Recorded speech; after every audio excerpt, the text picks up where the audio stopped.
Bonjour à tous. Alors, retour de l'oral d'espagnol. Oui, bien. Ça s'est à la fois très bien passé et pas du tout bien passé parce que je parle pas du tout espagnol, quoi. Je suis super nul en espagnol.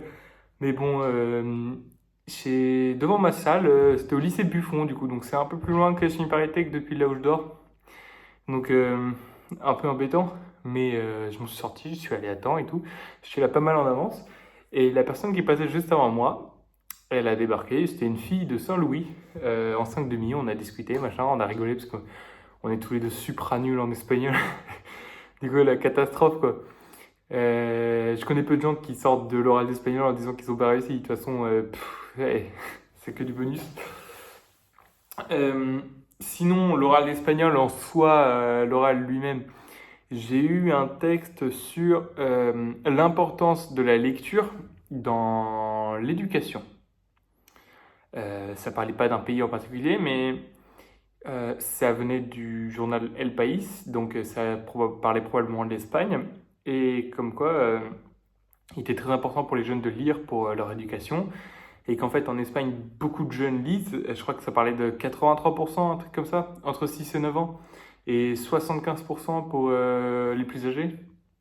Et que c'était beaucoup. Que de toute façon, les jeunes maintenant, ils lisaient à travers leur téléphone ou autre en plus. Donc, en fait, les jeunes lisent pas mal et ça terminait sur l'importance de la lecture et ça terminait aussi sur la facilité d'accès à la lecture pour les jeunes.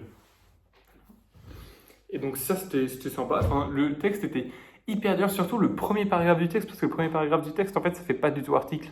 Ça fait, ça commence en mode, ouais, il était une fois une maman dont la passion c'était le bingo, un papa dont la passion c'était le machin, et leur fille aimait la lecture, et du coup elle lisait Roald Dahl, etc. Donc ça commençait un peu en mode roman, et sauf que c'était juste le paragraphe d'introduction de l'article, et donc ça faisait un peu bizarre.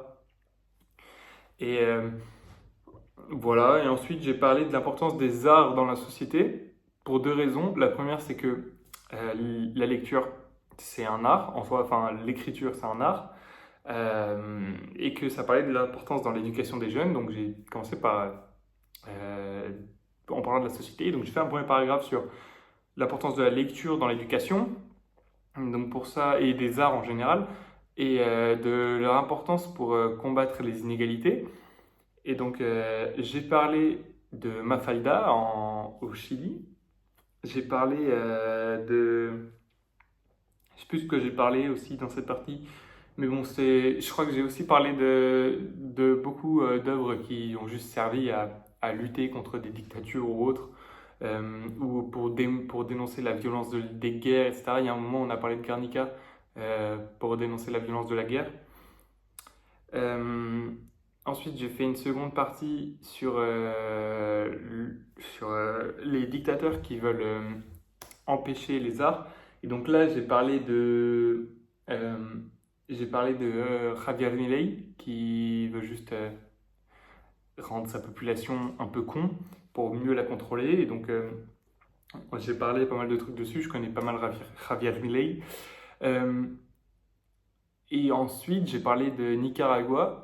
Et notamment, j'avais oublié le nom et ça m'énervait, mais j'aurais trop aimé parler de. Je sais qu'il y a un écrivain qui est très connu à Nicaragua et qui peut quand même écrire un peu ce qu'il veut parce qu'il est extrêmement connu et donc finalement le gouvernement peut pas trop l'attaquer.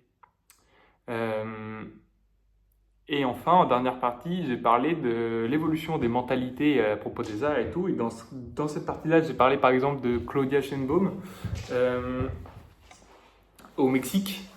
Donc là, il y a une vraie évolution des mentalités au Mexique, hein. On parle quand même d'un pays qui est très machiste et très catholique, qui ont élu une présidente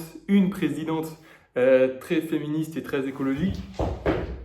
Donc ouais, il y a une bonne évolution des mentalités. J'ai parlé de la Chine aussi, tant qu'à faire.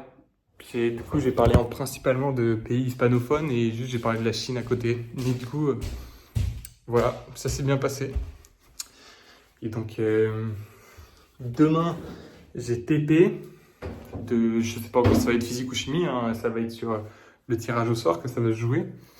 Et Bah, du coup, c'est à Palaiseau, c'est super loin. Ça me saoule un peu que ce soit aussi loin.